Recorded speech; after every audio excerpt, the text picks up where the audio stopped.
EJ입니다. 네, EJ. 오랑캐를 이용해서 또 다른 오랑캐를 이제 통제를 한다. 뭐 이런 얘기인 거죠. 사실 EJ 그런 뜻인데 얘가 왜 나왔는지 보겠습니다. 이낙연, 이재명의 민주당 바람직한 정치 어렵다. 사실상 결별 선언. 네. 이재명의 민주당이 바람직한 정치가 어렵다라는 이낙연 전 대표 요 얘기 사실 그동안 며칠 상간 좀 비슷한 얘기들이 나왔습니다. 근데 이 부분보다 사실 더 센 얘기는 기사 속에 있습니다. 여길 좀 볼까요? 현재 민주당에선 바람직한 정치를 함께하기가 어렵다며 대한민국을 위한 마지막 봉사라고 생각하고 다당제가 기능하도록 하겠다고 밝혔다. 이낙연 전 대표가 대한민국을 위한 마지막 봉사라고 생각을 하고 다당제가 기능하도록 힘을 쓰겠다라고 얘기를 했습니다. 이건 주원규 위원님, 창당하겠다라는 좀 직접적인 얘기 아닌가요? 그 말씀은 그러신데 네. 어떻게 보면은 좀 열린 결론처럼 보이는 경우는 있습니다. 그러니까 다당제가 가능하도록 하겠다라는 얘기와 네. 현재 민주당이라는 얘기 안에서 네. 사실은 이낙연 전 대표의 그 화법 안에서 여러 가지 기회들을 두고 있다. 그러니까 민주당과 대화를 계속해서 놓치지는 않겠다라는 것도 같이 깔고 있지만 네. 그렇지만 이미 나오고 있는 이 워딩 안에서 이낙연 전 대표가 어떻게 보면 이재명 사당화다라고 지금 더불어민주당을 진단하고 있는 것만큼은 틀림이 없다. 네. 그렇기 때문에 비명계를 비롯해서 어떤 행보를 하게 될지는 모른다라는 것에는 무게중심을 둘 수 있겠죠. 제가 이 말씀 드리는 이유는 신당에 대해서 얘기를 하신다 하더라도 사실은 시기적으로 많이 늦은 편이고 어떻게 준비해야 될지 아마 실무자들도 있다고는 제가 들었지만 네. 그게 과연 실무 작업까지 갈 수 있을지 그 현실성도 부족하다고 생각하고요. 네. 그리고 무엇보다 이낙연 전 대표에게 좀 실망스러운 부분은 그러면은 외유를 다 하셨다가 돌아오셔서 네. 로우키 전략이라고 하셨지만은 그때부터 좀 활발한 말씀들을 하셨든지. 진지게 그리고 움직이지. 맞습니다. 지금 들어와서 어떻게 보면은 이제는 어렵다. 네. 예전에 이상민 의원이 고쳐쓰기 어렵다. 바람직한 정치 어렵다. 네. 이런 식으로 훈수 정치 하시다가 이제는 뒤로 빠지겠다라는 그런 모양새로 비춰질 수가 있기 때문에 이낙연 전 대표는 더불어민주당이 어떻게 보면 살아있는 역사이시거든요. 그러니까 이런 말들에 대해서 우리가 의중을 좀 분석을 하는 건 필요하지만 네. 이러한 얘기들이 정말 신당 창당 얘기까지 가시화된다는 거에 조금은 서글픔을 느낍니다. 네. 일단 이낙연 전 대표가 지금 신당을 뭐 하기에는 차리기에는 시기적으로 지금 실무적으로 이렇게 할 시간이 안 된다. 그럼에도 불구하고 계속해서 이런 얘기를 하는 게 아니 좀 진작 움직이시지라는 말씀을 하셨어요. 네. 근데 어쨌거나 요즘 들어서 계속 연일 언론 인터뷰도 하고요. 뭐 하루에 정말 3개, 4개 정도 인터뷰를 좀 소화를 하는 것 같은데 굉장히 활발하게 메시지를 열심히 이 강한 메시지를 내고 있는 이낙연 전 대표입니다. 근데 이낙연 전 대표만 이런 게 아니라 사실 어떤 신당 창당의 움직임을 저희가 주목하는 이유가 당 내에 있는 다른 비명계 의원들이 있죠. 다음 기사를 좀 볼까요? 네, 비명계 원칙과 상식 국민 토크쇼에서 탈당 시사. 야당 분열 속도 내나. 사실 그동안 원칙과 상식이 계속 쓴소리를 했습니다. 당 내에서 당내 야당 역할을 당내 여당인 거죠. 민주당 입장에서 당내 여당이 역할을 했었어요. 그런데 항상 얘기를 했었는 게 탈당은 아니다라고 선을 그었었는데 이번엔 이 부분도 또 시사하는 발언이 나왔습니다. 그 얘기를 들어보고 오실까요? 선거 앞두고 이번에는 한번 선거니까 정신 차리자. 이 얘기를 한번 마지막까지 해보자. 경기장 입장하기 전까지 한번 좀 얘기를 해보자 하고 좀 기다리고 있는 겁니다. 그 압박이 여러분들의 압박이 전달이 돼서 어떤 변화가 일어날지 한번 기다려 보고요. 뭐 안 일어나면 안 일어난 대로 또 우리 길을 가면 되죠. 네, 경기장 입장 전까지 좀 지켜보고 아니면 우리 길을 가면 된다. 우리 길이라는 얘기가 나왔습니다. 신현영 의원님. 요거는 기류는 계속 약간 신당 쪽으로 좀 기우는 건가? 여기서 말하는 우리의 길이 어떤 길인가? 어떻게 보세요? 우선 원칙과 상식이 발족되면서 12월까지는 한번 기다려보겠다라는 이야기를 했습니다. 네. 그렇기 때문에 지금 거의 12월이 넘어가고 이제 중순으로 가고 있기 때문에 몸부림을 마지막으로 치고 있는 것이죠. 아. 당이 변화할 수 있는 중요한 시기이다. 이재명 대표가 우리의 목소리를 들어줬으면 좋겠다라는 거고요. 또 지속적으로 얘기했던 거는 이재명 대표의 팬덤 정치와의 결별 그리고 당내에서의 통합의 길로서의 이런 비명계에 대한 그런 고려 이런 것들이 많이 이재명 대표께서는 고민의 지점에 지금 있을 거라는 생각이 듭니다. 이제 당이 분당될 것이냐 아니면 통합할 것이냐에 대한 네. 기로에 있을 때 당연히 당대표 입장에서는 통합을 하는 방향으로 갈 수밖에 없고 그런 노력을 보여야 되는데 네. 아직까지 그런 모습들이 명확하게 메시지로 전달되지 않다 보니까 원칙과 상식 그리고 이낙연 전 대표도 이런 부분에서 계속해서 압박을 하고 있는 것으로 보입니다. 결국에는 우리 당이 총선을 앞두고 어떤 방향으로 나아가야 될 것인가에 대해서는 12월 달에 중요한 결단의 시기가 꼭 올 거라고 생각을 하고요. 그럴 때 이재명 대표께서 조금 더 포용하는 모습으로 본인이 책임지는 모습으로의 그런 메시지를 또 전달하는 것이 앞으로 당 분열을 막는 데 있어서 중요한 그런 시기 하루하루가 될 거라고 생각이 듭니다. 네. 지금 계속 센 메시지들이 나오는 이유는 우리 얘기 좀 들어주세요라는 이재명 대표에 대한 어떤 몸부림이라고 아까 표현을 하셨어요. 그런 차원이 아니겠느냐. 아니면 12월까지 본다고 했으니까 그 시간 동안 이재명 대표 좀 고심을 하고 있을 거다라고 말씀을 하셨는데 이재명 대표가 이 원칙과 상식의 4명 의원 중 한 명이죠. 조홍천 의원한테 전화를 걸었다고 하죠. 전화 걸어서 무슨 얘기를 했고 어떤 얘기가 오갔는지 조홍천 의원의 목소리를 통해 좀 들어보실까요? 얘기했죠. 뭐가 문제입니까? 아니 몇 년 동안 수도 없이 얘기를 했는데 뭐가 문제냐?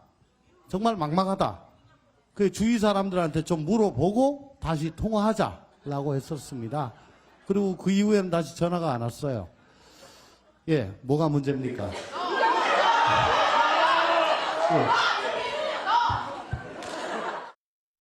네.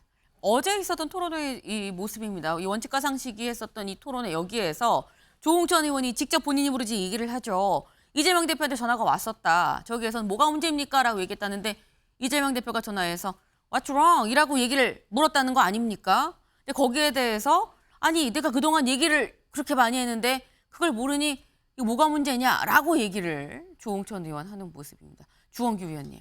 네. 조홍천 의원은 아니 내가 그동안 그렇게 계속 얘기를 했는데 뭐가 문제냐고 다시 물으면 어떡합니까? 라고 지금 얘기를 했어요. 어떻게 보세요? 일단은 저게 조홍천 의원님의 이제 일방적인 말씀이기 때문에 네. 그 전화 통화 내용의 맥락은 저희가 모를 수 있잖아요. 그러니까 뭐가 문제다라는 그 우리 어감도 있을 수가 있다고 봅니다. 네. 그러니까 이재명 대표께서 전향적으로 조홍천 의원께 어떤 행동들을 하는지 귀담아 듣겠다라는 의미에서 뭐가 일 수 문제냐라고 있는데. 물을 수 있고 아니면 조홍천 의원님이 들었을 때에는 아니 우리가 이렇게 얘기했는데도 그냥 원론적으로 그러면 뭐가 문제냐라고 얘기하는 그게 아마 감의 차이. 그러니까 지금 그런 것만 염두에 봐도 네. 사실은 비명계 원칙과 상식과 당 지도부와의 괴리감이 크게 느껴진다. 네. 이렇게 생각이 되고요. 그러니까 사실 지금 감정적인 된 부분이 많아요. 근데 이제 이재명 대표께서 그런 여부와 상관없이 사실은 아까도 제가 이낙연 전 대표에 대해서 좀 안타까운 말씀도 드렸지만 네. 이렇게 상황을 방치하고 있는 요소들은 분명히 있다고 생각합니다. 원래는 이낙연 대표가 귀국을 했었을 때 그게 네. 올해 초였는데 그때 단지 조언만 듣는 자리만이 아니라 그런 어떤 상설 자리라도 마련하고 계속 수시로 소통하는 모습을 보이셨다라면은 이낙연 전 대표도 지금 이런 식의 강성 발언을 안 하셨을 거고요. 네. 그리고 이제 개딸이라고 얘기될 수 있는 이재명 강성 지지자들에 대해서도 어느 정도 수위 조절을 하는 모습을 계속해서 보여주셨어야 되는데 그러지 못한 부분들이 결국 이렇게 비명계 의원들이라든지 당의 비주류 의원들로 하여금 들고 일어날 수밖에 없게끔 만드는 사태를 방치했다. 그 부분에 대해서는 저는 의심의 여지가 없기 때문에 네. 저 조홍천 의원님의 통화 내용에서는 저는 이재명 대표님이 전향적으로 전화를 했다라고 믿고 싶지만 네. 결국 이만큼 감정의 골은 깊어졌다. 그렇게 생각합니다. 분명한 건 양쪽의 감정의 골이 깊다는 것이고 어떤 의도로 전화를 했고 둘 간에 무슨 얘기가 있는지는 사실 명확하게 제3자가 보지 않은 이상은 알 수 없다라고 또 말씀을 하셨어요. 네. 지금 뭐 전화 통화까지 했음에도 불구하고 어떻게 보면은 이 먼 거리 양쪽의 괴리감만 확인을 하고 끄는 전화가 된 셈입니다. 지금 상황에서는. 네. 근데 지금 이런 상황에서 이낙연 전 대표 또 이런 얘기를 했죠. 다음 기사 볼까요? 네. 이낙연, 이준석 때 되면 만날 것.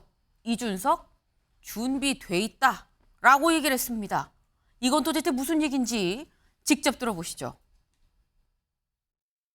대한민국을 위기에서 구할 문제의식과 충정을 가진 사람이라면 어떤 방식으로든 뜻을 모을 필요가 있지요.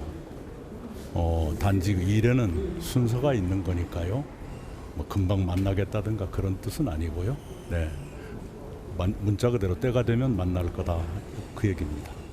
저는 이낙연 대표가 어쨌든 정치하면서 굉장히 그 신조가 굳으신 분이라고 생각했습니다. 네. 우선 그러니까 지금도 보면 민주당이 어쨌든 본류로서 본인이 지금 상황은 잘못됐다 생각하시는 것 같아요. 그렇기 때문에 이낙연 대표님께도 결단의 시간이 필요할 거다. 하지만 그 전에 제가 생각을 듣는 건 언제든지 할 수 있다. 네. 이런 말씀을 드리겠습니다. 지금 이낙연 전 대표와 이준석 전 대표의 얘기를 어제 있었던 얘기입니다. 어제 있었던 얘기를 지금 들어보면 색깔로 치면 좀 핑크빛인 것 같아요. 네. 양쪽 다 상당히 지금 호감을 갖고 있는 그런 상황으로 보인다라는 겁니다. 그 두 사람이 정말 만나겠느냐? 양금희 의원님, 네. 정말 만날 거라고 보십니까? 저는 만나는 데 시간이 조금 필요하다고 생각합니다. 만나긴 만나는데 시간은 좀 예, 필요하다. 왜냐하면 지금 이준석 전 대표도 신당을 창당해 나가는 순서를 밟고 있는데 네. 이준석 당대표 신당이 저는 먼저 생길 것 같아요. 지금 보면은 분위기로. 그렇게 됐을 때 이낙연 대표가 이준석 당과 안에 들어가는 모양은 취해지지 않을 거고 네. 저는 이낙연 대표가 신당을 창당하고 난 이후에 두 사람의 어떤 연합의 형태로 만나지지 않을까 그렇게 저는 추측이 됩니다. 이준석 전 대표의 신당이 먼저 차려지고 그 뒤에 이낙연 전 대표와의 어떤 만남이 있지 않겠느냐. 연대 같은 형식은 될 수 있을 것 같다라고 말씀을 하셨는데 관련해서는 만평도 있었습니다. 만평 같이 볼까요? 네, 이겁니다. 한눈에 봐도 이낙연 전 대표입니다. 네, 누가 봐도 이낙연 전 대표 뭐라고 하느냐. 이준석 전 대표 우리 정치에 매우 드문 인재입니다. 시기가 되면 만납니다라고 얘기를 했어요. 네, 옆에 이준석 전 대표의 모습이 살짝 보이고 있죠. 근데 이게 뭐냐? EJ다. 네, EJ. 이낙연이 이준석과 연대해서 이재명을 점점점. 네. EJ 원래 뜻으로 하면은 오랑캐를 이용해서 오랑캐를 통제한다는데 그럼 이 얘기로 지금 따지자고 한다면 이거는 이낙연이 이준석을 써서 이재명을 통제한다라고 지금 해석이 되는 부분입니다. 근데 이 얘기는 김광선 변호사님. 이준석 전 대표가 이용이 되고 있는 거고 이재명 대표가 통제가 되고 있는 상황인 겁니까? 어떻게 보세요? EJ입니까? 아니 EJ에서는요. 네. 앞에가 이낙연이 될 수도 있고 앞에가 또 이준석이 될 수도 있어요. 네. 그러니까 어떻게 보면 이제 서로가 서로를 뭐 좀 약간 표현이 그런데 이용하는 거 아니면 서로가 만나서 윤율하는 거예요. 이준석 대표는 지금 윤석열 대통령을 저격하고 네. 어떻게 보면 본인은 그렇지 않다고 하지만 어떤 신당의 목적 자체가 대통령이 변하지 않는다는 걸 가치를 하고 있잖아요. 네. 그 이낙연 대표는 이재명 대표가 변하지 않는다는 거죠.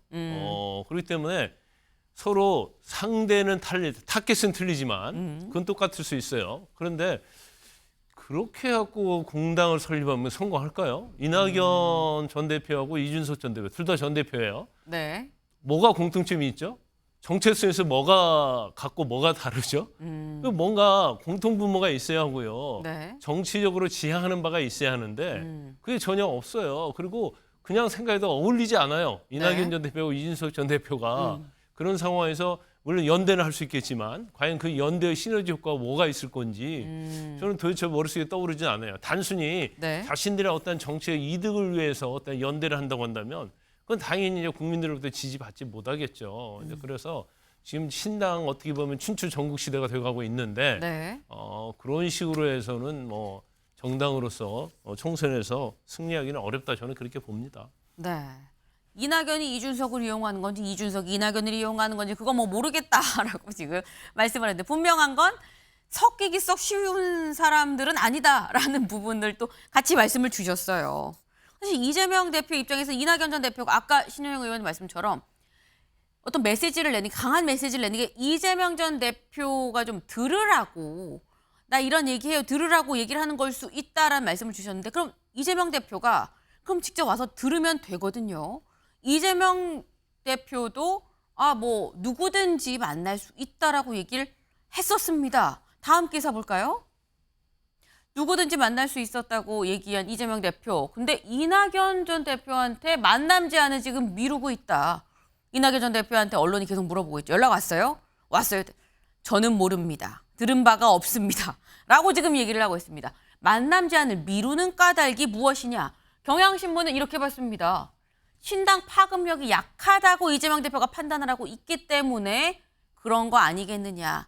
그다지 무서운 세력이 아니다. 그래서 굳이 내가 빨리 만나자고 할 필요가 없다고 판단한 것 같다라는 게 경향신문의 지금 얘기. 신현영 의원님. 맞습니까? 꼭 그렇지는 않을 텐데요. 저는 언젠가는 만날 수밖에 없는 상황이 만들어지지 않을까 싶습니다. 네. 지금 이낙연 전 대표께서 외부에서 계속 목소리를 내면서 네. 민주당이 계속 변해야 된다고 압박을 하고 계시기 때문에 네. 이런 추세로 그냥 방치한다고 하면은 결국에는 제3지대로 가시겠다는 메시지거든요. 근데 우리 당이 결국엔 총선에서 지금 승리하기 위해서는 결국에는 다 같이 힘을 합쳐도 네. 윤석열 정부를 견제할 수 있을까에 대한 절박한 마음으로 이런 모습들을 국민들에게 보여야 되는데 네. 결국에는 또 이재명과 이낙연의 갈등, 그래서 뭐 서로 다른 길을 가는 행보, 이런 것들이 민주진영의 네. 결국 좋은 모습은 아니라고 생각을 하고요. 그러면서 이낙연 대표님도 지금은 뭐 이준석을 만난다 이렇게 하면서 본인 존재감을 보이고 있지만 결국에는 궁극적으로 민주당 인사이기 때문에 네. 민주당이 승리하는 길로 판단을 하셔야 될 거다라고 생각합니다. 근데 말씀 중에 지금 언젠간 두 사람은 만날 수밖에 없는 지점이 있을 거다라 말씀을 하셨어요. 근데 문제는 언젠간이 언제냐는 거겠죠. 사실 아까 정치는 타이밍이다라는 얘기도 있었습니다. 언젠가는 언제라고 보십니까?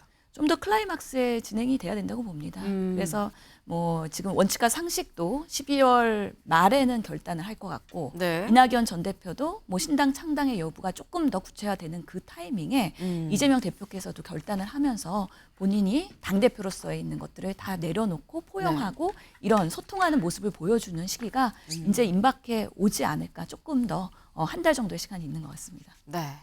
클라이막스는 돼야 만날 텐데 아직은 한 달 정도, 지금은 클라이막스가 아니다. 한 달 정도 더 시간을 봐야 된다라는 말씀을 같이 하셨어요. 당분간은 지금 이런 기류가 좀 이어지겠다라는 생각이 드네요.